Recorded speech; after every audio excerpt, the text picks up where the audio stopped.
นี่ฮาวแฟนๆរបស់កូន HQT ទាំងអស់គ្នាជួយចុច like ចុច subscribe ចុចសញ្ញាកណ្ដឹង admin ដើម្បីមើលរឿងមេឆ្លោះមេបង្ករឿងចាប់ fan ជាទីស្រឡាញ់របស់ admin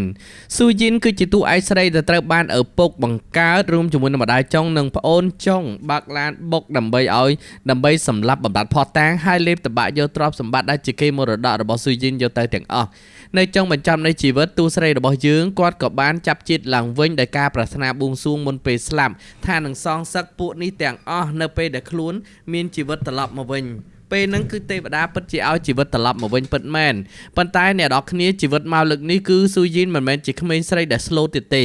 នៅក្នុងមណ្ឌលកម្មាកព្រាដែលឪពុកយកទៅបោះបង់ចោលនេះណាត្រូវបាននាយកគ្រប់គ្រងនេះចូលចិត្តលួចមើលស៊ូយីនងួចទឹកមែនតែនជីវិតមុនគឺត្រូវបានគេប្រមាថមើលងាយត្រង់ចំណុចនេះជីវិតនេះនាយកនេះគឺត្រូវចាក់ម្ដាយធ្លុះក្រាប់ភ្នែកដោយសារភ្នែកចូលចិត្តលួចមើលមនុស្សស្រីងួយទឹកអញ្ចឹងមួយដែកនេះហាក់ដូចជាមិនធ្ងន់ធ្ងរទេអ្នកនរគ្នាវាដូចជានៅស្រាលដល់ឡើយទេក្រោយមកទៀតអ្នកនរគ្នាតួស្រីរបស់យើងក៏ត្រូវបានឡានគេមកទទួលដើម្បីត្រឡប់ទៅកាន់គ្រួសារដើមពិតវិញមិនចម្លែកទេដែលឪពុករបស់តួស្រីសុកហៅតួស្រីឲ្យត្រឡប់ទៅវិញអ្នកនរគ្នាពីព្រោះដែលហេតុផលតែម្យ៉ាងគាត់គឺថាបើសិនជាតួស្រីយើងត្រឡប់ទៅវិញគឺគេនឹងអាចគ្រប់គ្រងលើតួស្រីនិងទ្រព្យសម្បត្តិរបស់តួស្រីយើងទាំងមូលនេះហើយគឺជាហេតុផលដែលឪពុករបស់តួស្រីនឹងគឺជ្រើសរើសយកតួស្រីយើងត្រឡប់ទៅវិញ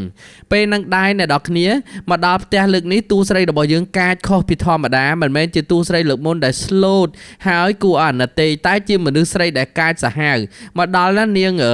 កូនចុងនាងរូនឹងគេគម្រាមថាគេតូចចិត្តម៉ែឪឈប់ស្រឡាញ់គេនឹងសម្លាប់ខ្លួនម៉ែឪក៏ព្រួយបារម្ភគ្រប់គ្នាប៉ុន្តែតួស្រីយើងឡើងដល់ធាក់នាងរូនឹងគឺទម្លាក់ពីលើផ្ទះនឹងមកតែម្ដងនាងចង់ស្លាប់ឲ្យនាងស្លាប់ទៅខាត់នាងធ្វើស្អីអ្នកនៅខាងក្រោមនោះក៏ភ័យស្លន់កខ្លាំងមែនតែនខ្លាចលោនាងនោះធ្លាក់មកបាក់កស្លាប់មែនតែនតាមពិតអត់ទេអ្នកនរគ្នាវាមិនអាចស្លាប់ព្រួយទេនិយាយតាមត្រង់ទៅព្រោះវាគ្រាន់តែសម្ដែងដើម្បីទាមទារការចាប់អារម្មណ៍ឲ្យគេគ្រប់គ្នានឹងគឺស្រឡាញ់អាណិតគាំទ្រវាតែប៉ុណ្្នឹងឯងប៉ុន្តែចំតួស្រីរបស់យើងគាត់កំពុងសងសឹកពីព្រោះមានបច្ចេកវិទ្យាមួយបានទឿនតួស្រីថាចេះបើធ្វើឲ្យនាងរូនឹងខឹងកាន់តែខ្លាំងទទួលបានភាគលាភកាន់តែច្រើនទើបតួស្រីយើងចាក់កាន់តែខ្លាំងចឹងទៅហើយអ្វីដែលសំខាន់ណាម្ដាយរបស់តួស្រីស្លាប់គឺមានការពាក់ព័ន្ធជាមួយនឹងឪពុករបស់តួស្រីយើងទាំងស្រុងលោកតាគាត់ឆ្ងល់ដែរកូនស្រីគាត់ស្លាប់ហេតុអីបានជាកូនប្រសាគាត់អត់អីអញ្ចឹងគាត់ក៏ថាអញ្ចេះកូនស្រីមិនអាចអត់ឪពុកបានក៏ឲ្យចិញ្ចឹមទៅក៏យកកូននឹងទៅបោះចោលនៅកម្មាកព្រាដល់ឥឡូវហើយបែរជាមានប្រពន្ធមានកូនក្រោយនេះហើយលោកតាគាត់ឈឺ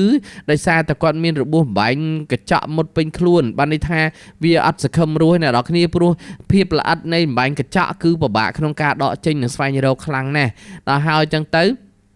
លោកតាគាត់ក៏បកលតួស្រីយើងឲ្យនឹងឯងការដែលគាត់បកលតួស្រីយើងឲ្យគាត់ក៏បាននិយាយដែរណាថាតួស្រីយើងគឺអនាគតអ្នកស្នងមរតកហើយថ្ងៃនេះការដែលឪពុកតួស្រីយកតួស្រីយើងត្រឡប់មកវិញមិនមែនគាត់ចង់បានកូនស្រីត្រឡប់មកវិញទេព្រោះរាល់ថ្ងៃគេស្រឡាញ់កូនចុងនិងប្រពន្ធចុងគេខ្លាំងណាស់តួស្រីរបស់យើងគ្រាន់តែជាតួអង្គមួយដែលមកដើម្បីកើបយកទ្រព្យសម្បត្តិតែប៉ុណ្ណោះឯងតួស្រីរបស់យើងគាត់ដដើមយកបន្ទប់នាងរូដដើមយកគ្រប់យ៉ាងទាំងអស់ជីវិតមុនដោយការគោរពស្រឡាញ់ទើបបានជាឪពុករបស់គាត់នឹងគឺធ្វើបាបគាត់ខ្លាំងជីវិតនេះគឺក្នុងនេះគ្មានសាច់ញាតិគាត់សូម្បីតែម្នាក់អ្នកនៅទីនេះមិនមែនជាសាច់ញាតិរបស់គាត់ទេគាត់មកនេះគឺដោយសារកាតព្វកិច្ចត្រូវសងសឹកដល់ពេលញ៉ាំអាហារអ្នកនរគ្នានាងរូគេបង្រៀនតួស្រីឲ្យធ្វើចរិតថ្លៃថ្នូរពីរបៀបនៃការញ៉ាំអាហារប៉ុន្តែតួស្រីរបស់យើងគឺគាត់អត់ខ្វល់ហ្មងគ្មានភាពថ្លៃថ្នូរនៅនឹងទេផ្ទះនាងរូមកដៃចំកណ្ដាលកញ្ចប់មាត់រហូតដល់បាក់ថ្មិញបងប្រុសនោះក៏ខឹងឪម៉ែក៏ខឹងហើយតួស្រីយើងអត់ខ្លាចអីសោះហ្មងហើយនាងរូនេះកំពុងតែនៅមន្ទីរពេទ្យស្រាប់តែឪរបស់តួស្រីត្រូវបានលោកតានឹងហៅទៅជួបលោកតាក៏ទៅអញ្ចឹងណាហើយនាងរូនោះគេក៏ប្តឹងបងប្រុសគេអញ្ចឹងណាពីអ្នកបងប្អូនក៏នឹកឃើញថាចេះត្រូវតែចាត់ការតួស្រីរបស់យើងហេតុអីឲ្យតួស្រីហ្នឹងណាធ្វើបាបពួកវាស្រួលដល់ថ្នាក់ហ្នឹងវាអត់ព្រមទេសងសឹកឲ្យដល់ទីបំផុតអញ្ចឹងអ្នកនរគ្នាគេក៏គូសទ្វារហៅតួស្រីយើងនាំអង្គរៈមួយចំនួនធំមកនេះគឺក្នុងហេតុផលអ្នកនរគ្នាគឺចង់ធ្វើបាបតួស្រីរបស់យើងបានន័យថាយកគ្នាមកវងមកវាយតួស្រីយើងម្នាក់អញ្ចឹងណាហើយតួស្រីរបស់យើងអ្នកនរគ្នាពេលហ្នឹងគឺគាត់អត់ខ្លាចដោយសារគាត់មានប្រព័ន្ធមួយគឺតាមតាមជួយគាត់រហូតអញ្ចឹងណាគាត់អត់ខ្វល់ហើយគាត់អត់ខ្លាចទេល្មិចទៅហើយអញ្ចឹងណាក៏យ៉ាងហ្នឹងទៅអត់ខ្វល់អីទាំងអស់ពេលហ្នឹងគឺតួស្រីម្នាក់ឯងវាយមនុស្សប្រុសឡើងមកកណោដួលដេកនៅនឹងកន្លែងក្រោយមកទៀតអ្នកនរគ្នាក៏ត្រូវបាន ចឹងនិយាយថាក៏ត្រូវបានតួស្រីយើងវាយទាំងបងប្រុសវាយទាំងនាងរូនឹងទៀតវាយដេកនឹងកន្លែងទៀតហើយក៏នាំគ្នាថាឲ្យថាតួស្រីយើងគឺជាមនុស្សសាហាវមនុស្សអាក្រក់ខ្លាំងណាមនុស្សស្អីក៏សាហាវដល់ថ្នាក់ហ្នឹងអញ្ចឹងណាតួស្រីរបស់យើងថាសាហាវអីប៉ប៉ុណ្ណហ្នឹងបើធៀបនៅអ្វីដែលពួកឯងបានធ្វើមកលើយើងវាតិចតួចបំផុតណែយកមនុស្សប្រុស4 10នាក់មកវាយយើងស្រីម្នាក់ឯងនេះឯងគិតថាឯងនឹងវាត្រឹមត្រូវណាស់មែនទេឯងមិនសាហាវទេត្រូវអត់តួស្រីរបស់យើងគាត់សួរអញ្ចឹងណាហើយពួកនេះហើយឪរបស់តួស្រីវិញលោកតាគាត់ផ្ដាំមរតកនេះគឺជារបស់តួស្រីយើងតែម្នាក់លើកលែងតែតួស្រីរបស់យើងស្លាប់បាត់ទៅរបស់ហ្នឹងគឺត្រូវ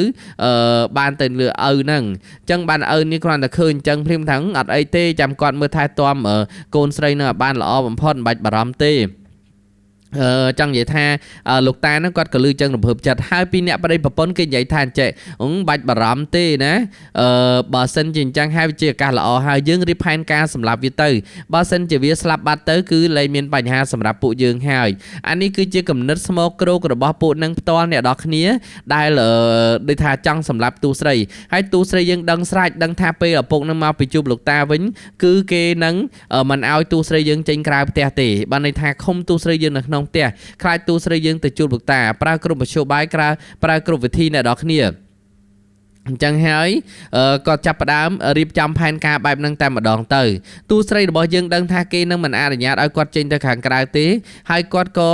មិនព្រមចេញទៅក្រៅគាត់ក៏មិនព្រមឲ្យគេឃុំឃាំងគាត់នៅកន្លែងដូចគ្នាដែរគាត់ដាច់ខាតត្រូវតែចេញមិនឲ្យចេញត្រូវតែចេញហេតុផលអីត្រូវឃុំគាត់នៅហ្នឹងពេលហ្នឹងហើយឪនឹងក៏ប្រើលេសសັບគ្រប់បែបយ៉ាងប៉ុន្តែទូស្រីរបស់យើងគឺអត់ព្រមចុះចាញ់ហើយអត់ព្រមញញ៉ៃទេបើសិនជាមិនឲ្យគាត់ចេញទៅគាត់នឹងដើរប្រកាសប្រាប់គេតែម្ដងទូស្រីថាគាត់ចង់ទៅរៀនអញ្ចឹងហេតុផលថាបើទូស្រីយើងទៅរៀនត្រូវសញ្ញេលើกระดาษនេះសិនទូស្រីថាបើឲ្យគាត់សញ្ញេទៅឲ្យគាត់ទៅរៀនអញ្ចឹងតាហ្នឹងក៏ឲ្យលុយឲ្យហ្នឹងក៏ឲ្យលុយទូស្រីយើងមួយចំនួនឲ្យទៅរៀនឲ្យអីតាមបំណងអញ្ចឹងទៅហើយទូស្រីថាត្រូវប្រកាសប្រាប់គេឯងនៅក្នុងសាលាថាគាត់គឺជាកូនបង្កើតនាងរូគឺជាកូនចិញ្ចឹមឲ្យហ្នឹងក៏ព្រមទេអ្នកនរគ្នា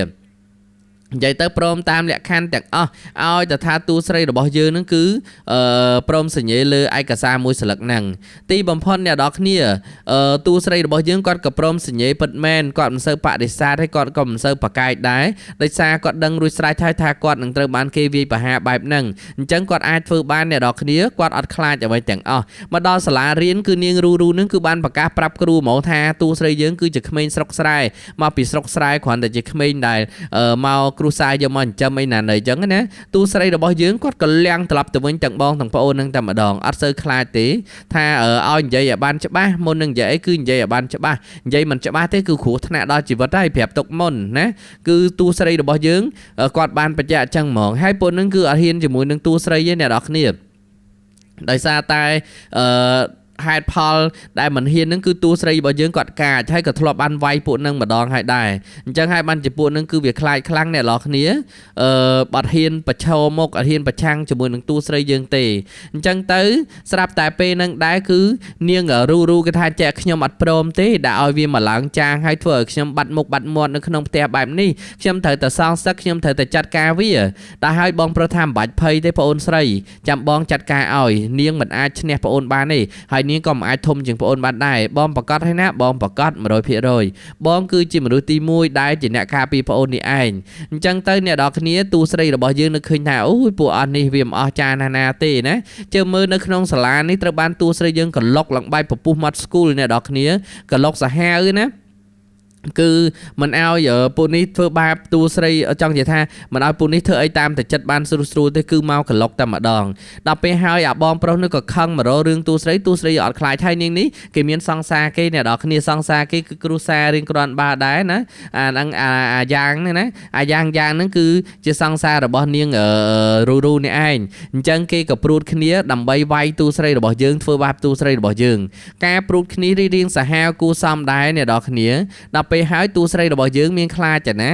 ម្នាក់ឯងណាវាយមនុស្សឡើងមិនចេះតិចអ្នកឥឡូវនេះមកវាយ2អ្នកនេះទៀតហើយជំនួយការរបស់លោកតាហ្នឹងគឺចាំតាមការពារតួស្រីយើងរហូតនឹងឯងប៉ុន្តែដល់គ្រឿងតួស្រីថាមិនបាច់ទេគាត់ដោះស្រាយខ្លួនឯងបានពេលហ្នឹងតួស្រីយើងមិនដឹងថាម្នាក់ហ្នឹងជានរណាផងអញ្ចឹងគាត់ម្នាក់ឯងវាយពួកហ្នឹងគាត់កំទេចកាមេរ៉ាពួកនេះរៀបចំកាមេរ៉ាដើម្បីដាក់អន្ទាក់ណាប៉ុន្តែចុងបញ្ចប់កាមេរ៉ាហ្នឹងដាក់អន្ទាក់អត់ជាប់ទេតួស្រីយើងលាំងទៅវិញបានមុន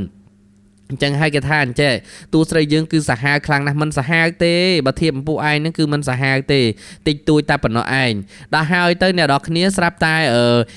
ទូស្រីរបស់យើងវាយពួកនេះបែកមុខបែកមាត់បែកក្បាលពេញទៅនឹងចឹងទៅដល់ទៅពេលបែកមុខបែកមាត់បែកក្បាលពេញនឹងចឹងទៅវាខឹងហើយទូស្រីយើងគាត់ក៏មករកលោកតាចឹងបានមកជួបលោកតាចឹងណាព្រោះគាត់ឆ្លៀតឱកាសហ្នឹងចង់មកជួបលោកតាហើយជំនួយការហ្នឹងក៏បានប្រាប់ដែរណាទូស្រីរបស់យើងគឺមិនបានត្រូវគេធ្វើបាបទេមានតែគាត់ធ្វើបាបគេវិញហើយសំខាន់គឺឪពុកនឹងគឺព្យាយាមធ្វើបាបនឹងបំផ្លាញទូស្រីរបស់យើងខ្លាំងមែនតែន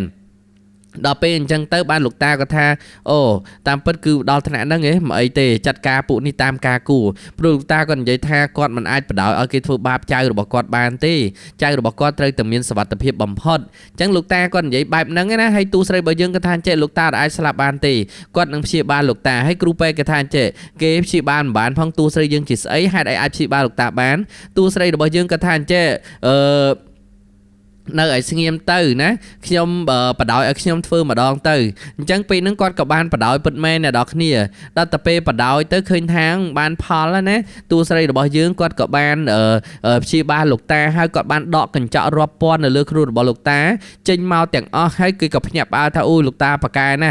ទូស្រីយើងប៉ាកែណាឥឡូវនេះលោកតាជាបាត់ទៅហើយលោកតាគាត់ក៏បានរឿងថាអូតាមពិតឪរបស់ទូស្រីហ្នឹងគឺមិនបានមើលថែទាំទូស្រីដូចអ្វីដែលគាត់បានឲ្យធ្វើទេប៉ុន្តែផ្ទុយទៅវិញបានធ្វើបាបទូស្រីយើងគឺសាហាវខ្លាំងមែនតើអញ្ចឹងហើយលោកតាក៏ថា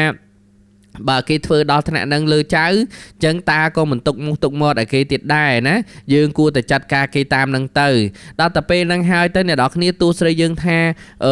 ខ្ញុំអាចដោះស្រាយខ្លួនឯងបានលោកតាប៉ុន្តែបើយើងទៅតាំងអញ្ចឹងអត់បានផលទេយើងគួរតែរៀបចំផែនការមួយទៅដើម្បីចាប់ពួកគេនៅនឹងកន្លែងលោកតាក៏ជឿតាមទូស្រីរបស់យើងទៅក៏ថាទូស្រីយើងនិយាយមានហេតុផលច្រើនណាដូច្នេះហើយគាត់ក៏សប្បាយចិត្តនៅក្នុងការធ្វើសហការគ្នាអញ្ចឹងទៅឪរបស់ទូស្រីអ្នកនរគ្នាគឺ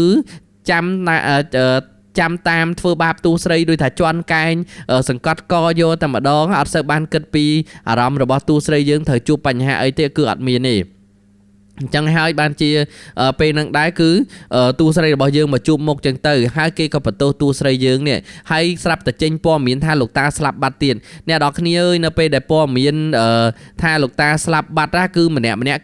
គេរំភើបពីព្រោះអីអ្នកនរគ្នាដឹងស្រាប់ហើយគេរងចាំឲ្យលោកតាស្លាប់បាត់ហើយគេនឹងកម្ចាត់ទូស្រីយើងគេលេបតបាក់យកទ្រព្យសម្បត្តិទៅទាំងអស់ហើយដល់ពេលទូស្រីរបស់យើងវិញអ្នកនរគ្នាគាត់ថារឿងអីគាត់ព្រមឲ្យគេមកធ្វើបាបរបស់គាត់ស្រួលមកកម្ចាត់គាត់ស្រួលហ្នឹងទូស្រីយើងក៏អត់ព្រមដែរអ្នកនរគ្នាអញ្ចឹងហើយបានទូស្រីរបស់យើងហ្នឹងគឺគាត់ចង់និយាយថាគាត់តតាំងគាត់ប្រឆាំងគាត់យកឈ្នះដែរអត់ខ្លាចអត់ចោះចាញ់បើសិនជាគេធ្វើបាបគាត់អញ្ចឹងណាគឺគាត់ក៏ព្រមចោះចាញ់គេស្រួលដែរពេលហ្នឹងហើយអ្នកនរគ្នាទូស្រីរបស់យើងហ្នឹងគាត់ក៏បាននិយាយថាលោកតាមិនទាន់ស្លាប់ទេព្រោះលោកតាបានចេញមុខមកហើយអាយ៉ាងដែលតែការពារនាងនោះឥឡូវនេះភ័យខ្លួនហ្មងព្រោះលោកតានៅរស់ពួកវាគឺត្រូវខ្សែធន់ហើយអ្នកនរគ្នាលោកតាបានបញ្ជាឲ្យគេចាប់យកទៅព្រោះអាយ៉ាងហ្នឹងត្រូវជាចដូនមួយរបស់ទូស្រីដែរណាហើយសម្រាប់នាងរូនឹងឪចិញ្ចឹមឪបការបស់ទូស្រីវិញលោកតាគាត់ក៏បានដកសិទ្ធចេញទាំងអស់គាត់ថាខំយកចិត្តទុកដាក់មើលថែទាំយ៉ាងល្អប៉ុន្តែពួកឯងមិនត្រឹមតែមិន